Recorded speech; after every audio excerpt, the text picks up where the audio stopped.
सुप्रभात बच्चों, आज हम आपकी पाठ्य पुस्तक हिंदी के पाठ 11 का अध्ययन करेंगे, जिसका शीर्षक है शब्द भंडार। तो चलिए पाठ को पढ़ते हैं और जानते हैं हमारी हिंदी भाषा के विभिन्न शब्दों के बारे में, जिनसे हमारी भाषा बहुत समृद्ध बन जाती है। बच्चों, जो हमारी हिंदी भाषा है ना, उसका जो शब्द भंडार है बहुत ही विस्तृत है। तो चलिए पाठ को पढ़ते हैं और जानते हैं शब्दों के संसार के विषय में। पाठ को शुरू करते हैं। पाठ 11 शब्द भंडार। देखिए, पढ़िए और जानिए। तो चलिए यहाँ पर कुछ शब्द दिए गए हैं, उनको पढ़ते हैं, जानते हैं। चित्र भी दिए गए हैं। पहला है मोटा पतला। दो व्यक्ति हैं, एक मोटा एक पतला। ऊपर नीचे चित्र में दो चूड़ियां ऊपर और नीचे दिखाई गई हैं। और अगला चित्र है धनी और निर्धन का, एक गरीब व्यक्ति और एक अमीर व्यक्ति। उपरोक्त चित्रों के नीचे लिखे शब्द एक दूसरे का उल्टा अर्थ प्रकट कर रहे हैं। ऐसे शब्दों को विलोम या विपरीतार्थक शब्द कहा जाता है। अभी बच्चों हमने चित्र देखे और उनके नीचे लिखे हुए शब्दों को पढ़ा, तो हमने देखा कि किस प्रकार से एक दूसरे का उल्टा अर्थ बता रहे हैं, एक दूसरे का विपरीत अर्थ बता रहे हैं। तो ऐसे शब्दों को कहा जाता है विपरीतार्थक शब्द या फिर विलोम शब्द कहा जाता है। एक दूसरे का विपरीत अर्थ प्रकट करने वाले शब्द विलोम या विपरीतार्थक शब्द कहलाते हैं। जो एक दूसरे का उल्टा अर्थ बताए वही क्या है, विलोम शब्द है, विपरीतार्थक शब्द है। कुछ अन्य विलोम शब्द, कुछ और विलोम शब्दों को तालिका के माध्यम से जान लेते हैं। यहाँ तालिका दी गई है। शब्द विलोम, चलिए पढ़ते हैं। उदय, उदय का क्या हो जाएगा, अस्त। हार जीत। महंगा सस्ता। मौखिक लिखित। बहादुर डरपोक, बहादुर का डरपोक। सुख दुख। लाभ हानि, लाभ का क्या हो जाएगा, हानि। मानव, मानव का दानव। आदान प्रदान। अंधेरा, अंधेरा का हो जाएगा उजाला। अगली तालिका है शब्द और विलोम की, उसको भी पढ़ लेते हैं। पालतू, पालतू जंगली। सच्चा झूठा। क्रय विक्रय। जीवन, जीवन का क्या हो जाएगा, मृत्यु। कोमल कठोर, कोमल का कठोर। देश विदेश। गुण अवगुण, गुण का अवगुण। दाया बाया, दाया का बाया। सूखा गीला। वरदान अभिशाप। तो ये है हमारी जो तालिका, इसको आप याद करने का प्रयास करेंगे। नीचे और भी तालिका के माध्यम से विलोम शब्दों को बताया गया है। शब्द विलोम, ये दोनों तालिकाएं भी पढ़ लेते हैं। मित्र शत्रु, मित्र का शत्रु। चतुर मूर्ख। नया पुराना। सरल कठिन। सुविधा उल्टा असुविधा। गुण अवगुण। प्रश्न उत्तर, प्रश्न का उत्तर। उपयोगी अनुपयोगी। ऐसे ही है अगली तालिका शब्द विलोम की। खरा खोटा। पास दूर। पूरब पश्चिम। न्याय, न्याय का क्या हो जाएगा, अन्याय।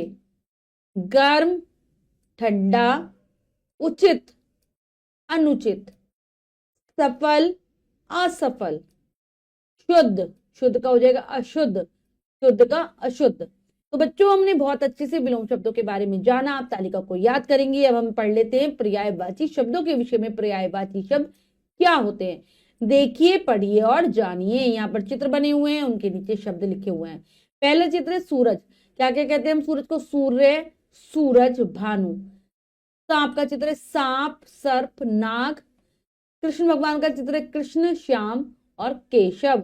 उपरोक्त प्रत्येक चित्र के नीचे तीन तीन शब्द दिए गए हैं जो एक जैसा अर्थात समान अर्थ प्रकट कर रहे हैं। ऐसे शब्दों को पर्यायवाची या समानार्थी शब्द कहा जाता है। अभी हमने तीन चित्र देखे, उनके नीचे तीन तीन शब्द लिखे हुए हैं। जो शब्द है बच्चों उनके अर्थ एक समान है। तो जो एक समान अर्थ को बताते हैं, समान अर्थ प्रकट करते हैं, वही पर्यायवाची शब्द या फिर समानार्थी शब्द कहे जाते हैं। तो इसकी जो परिभाषा है वो है, जो शब्द एक जैसा अर्थात समान अर्थ प्रकट करते हैं उन्हें पर्यायवाची या समानार्थी शब्द कहते हैं। अब तालिका के माध्यम से जानते हैं कुछ अन्य पर्यायवाची शब्द। शब्द पर्यायवाची। आग, आग को क्या क्या कहेंगे, अनल पावक अग्नि। आदमी, आदमी को क्या कहेंगे? मनुष्य, नर, मानव। शब्द पर्यायवाची, अमृत, सुधा, पीयूष, अम्य। पहाड़ को पर्वत, गिरी, शैल। और पढ़ते हैं तालिका के माध्यम से। शब्द पर्यायवाची, कपड़ा, वस्त्र, बसंत, चीर, चंद्रमा, शशि, राकेश, चांद, पक्षी, चिड़िया, खग, विहग, हाथी, गज, हस्ती, मतंग। पुत्र, बेटा, सुत, पूत। रात, क्या क्या कहते हैं? रात्रि, निशा, रजनी। शरीर, काया, तन, देह। जल, जल को क्या कहेंगे? नीर, पानी, सलील। माता, क्या कहते हैं? माँ, जननी, अम्बा। हवा, वायु, समीर, पवन, आकाश, नभ, गगन, आसमान। असुर, दानव, राक्षस, दैत्य। मित्र, सखा, साथी, दोस्त। पुष्प, सुमन, फूल, कुसुम। प्रभु यानी कि भगवान को भगवान, ईश्वर, परमात्मा। नेक्स्ट है शब्द पर्यायवाची, अगली तालिका है। बादल, मेघ, घन, जलद, समुद्र, सागर, सिंधु, जलधि, समुद्र को कहा जाता है। आंख, नेत्र, नयन, चक्षु, नदी, सरिता, तटिनी, तरंगिणी। वृक्ष, पेड़, तरु और विटप। पृथ्वी को क्या कहते हैं? भूमि, धरती, धरा। पुस्तक, पोथी, किताब, ग्रंथ, कमल, पंकज, नीरज, सरोज। दिन, दिवस, वार, दिवा, गणेश, गजानन, लंबोदर, गणपति। नौकर, सेवक, दास, चाकर, संसार, विश्व, जगत, लोक। बाग, बगीचा, उपवन, उद्यान। अश्व, घोड़ा, है, तुरंग। औरत, स्त्री, महिला, नारी। तो हमने बच्चों बहुत सारे शब्द पढ़े जो कि पर्यायवाची शब्द थे। इन पर्यायवाची शब्दों की तालिका को भी आप याद करने का प्रयास करेंगे जो कि समान अर्थ बताते हैं, वही है पर्यायवाची शब्द। अब आते हैं अनेक शब्दों के लिए एक शब्द। देखिए, पढ़िए और जानिए तो जानते हैं। जो रोगियों का इलाज करता हो उसे कहते हैं चिकित्सक। जो कपड़े धोता हो, धोबी। तो यहाँ पर बहुत सारे शब्दों के स्थान पर एक शब्द का प्रयोग किया गया है, तो यही क्या कहलाते हैं? अनेक शब्दों के लिए एक शब्द। जो चित्र बनाता हो, चित्रकार। जो स्त्री कविता लिखती हो, कवयित्री। उपरोक्त चित्रों के नीचे लिखे चिकित्सक, धोबी, चित्रकार तथा कवयित्री शब्द अनेक शब्दों के स्थान पर प्रयोग किए गए हैं। ऐसे शब्दों के प्रयोग से भाषा सरल व प्रभावशाली बनती है। भाषा को प्रभावपूर्ण बनाने वाले इन शब्दों को अनेक शब्दों के लिए एक शब्द कहा जाता है। तो बच्चों, हमने देखा कि किस प्रकार से अनेक शब्दों के स्थान पर हमने एक ही शब्द का प्रयोग कर अपनी बात को बता दिया है। तो ऐसे शब्द ही कहलाते हैं अनेक शब्दों के लिए एक शब्द। तो बच्चों, ऐसे शब्दों को ही अनेक शब्दों के लिए एक शब्द कहा जाता है। जो शब्द अनेक शब्दों के स्थान पर प्रयोग किए जाते हैं उन्हें अनेक शब्दों के लिए एक शब्द कहते हैं। तो मतलब हमें अपनी बात को कहने के लिए बहुत सारे शब्दों का प्रयोग करने की आवश्यकता नहीं है। हम उनके स्थान पर एक शब्द का प्रयोग कर भी काम चला सकते हैं। इसके द्वारा क्या होता है, हमारी जो भाषा है वो एकदम सरल बन जाती है, अच्छी लगती है पढ़ने में, लिखने में। तो हम इसलिए ही अनेक शब्दों के स्थान पर एक शब्द का प्रयोग करते हैं। कुछ अन्य अनेक शब्दों के लिए एक शब्द तो यहाँ पर एक तालिका के माध्यम से भी बताए गए हैं। पढ़ते हैं अनेक शब्द, उनके स्थान पर एक शब्द। जिसके मन में दया ना हो, क्या कहते हैं उसको? निर्दयी। गांव में रहने वाला, ग्रामीण। जो कभी ना मरे, अमर। मांस खाने वाला, मांसाहारी। 100 वर्ष का समय, शताब्दी। ईश्वर पर विश्वास न रखने वाला, नास्तिक। जो आलस करता हो, आलसी। आलस करने वाला, आलसी। जिसे किसी का डर ना हो, निडर। जो खेती करता हो उसे कहते हैं किसान। जिसका कोई आकार ना हो उसे कहेंगे निराकार। अनेक शब्द और उनके स्थान पर एक शब्द। जिसका भाग्य अच्छा हो, भाग्यशाली। शहर में रहने वाला, शहरी। जिसके मन में दया हो, दयालु। अगला है साग सब्जी खाने वाला, शाकाहारी। ईश्वर पर विश्वास रखने वाला, आस्तिक। काम से जी चुराने वाला कामचोर, विद्या प्राप्त करने वाला विद्यार्थी, जो विद्या प्राप्त करता है विद्यार्थी, जो पढ़ा लिखा ना हो अनपढ़, जिसकी आने की तिथि ना हो अतिथि, यानी कि मेहमान जिसके आने की कोई तिथि नहीं होती, जो दूसरों के उपकार को मानता हो कृतज्ञ, उपकार मानने वाला कृतज्ञ। तो बच्चों हमने तालिका के माध्यम से अनेक शब्दों के लिए एक शब्दों को पढ़ा। आप इस तालिका को याद करने का प्रयास करेंगे। अब हम अगला प्रकरण पढ़ने जा रहे हैं जो कि है अनेकार्थी शब्द। देखिए, पढ़िए और जानिए। तो गर्मियों में नदी के तीर पर बैठना अच्छा लगता है।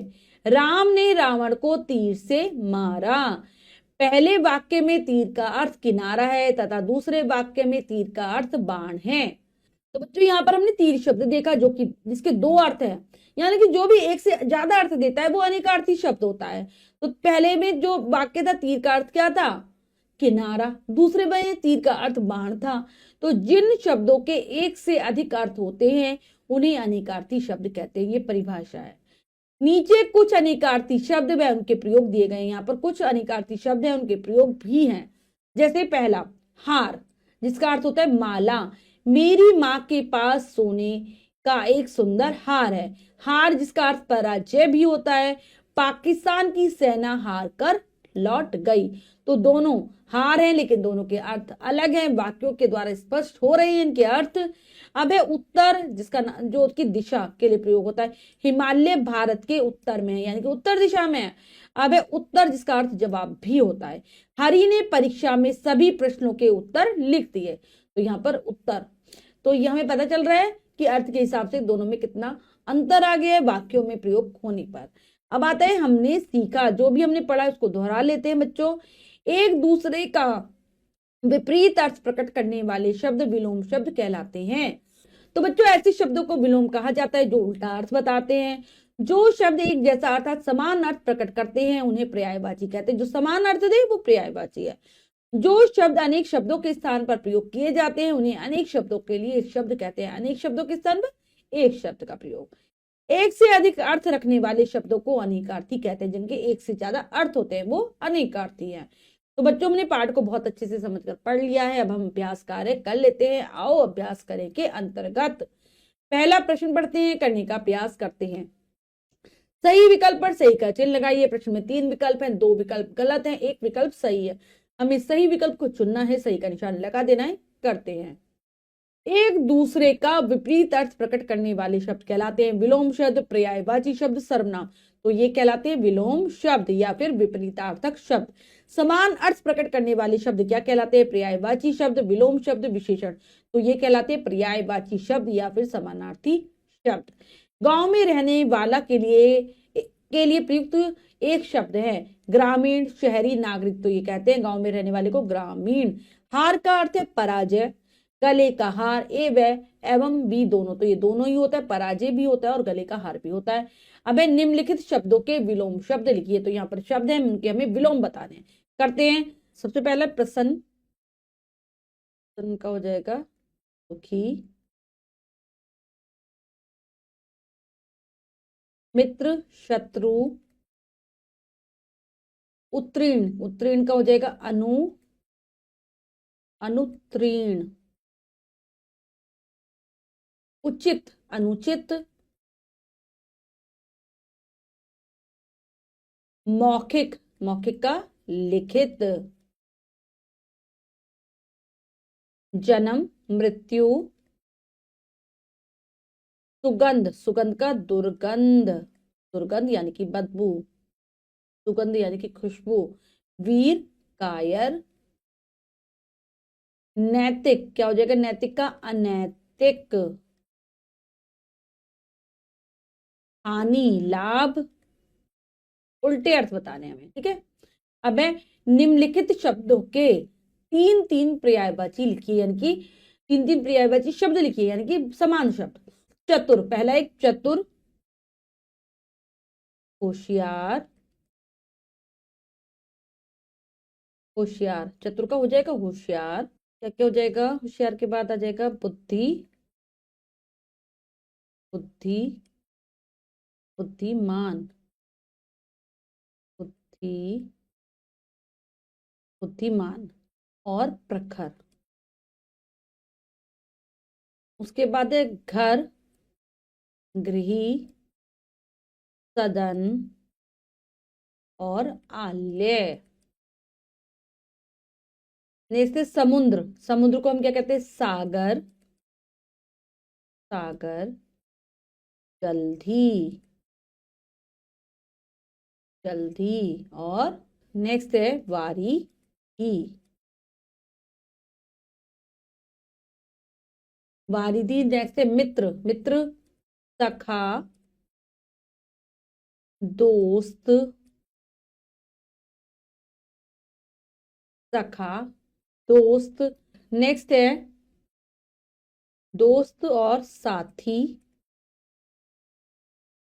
महिला, महिला औरत, स्त्री, नारी। नेक्स्ट है रंगीन शब्दों के स्थान पर एक शब्द का प्रयोग कर वाक्य पुनः लिखिए। तो वाक्य को फिर से लिखना है और इनके स्थान पर एक शब्द का प्रयोग करना है। मीरा और रजनी साथ पढ़ती है। तो क्या हो जाएगा? मीरा और रजनी क्या जाएगा? साथ पढ़ती है मतलब सहपाठी। साथ पढ़ने वाले को कहते हैं सहपाठी, सहपाठी हैं। यह प्रतियोगिता वर्ष में एक बार होती है। तो यह प्रतियोगिता, यह प्रतियोगिता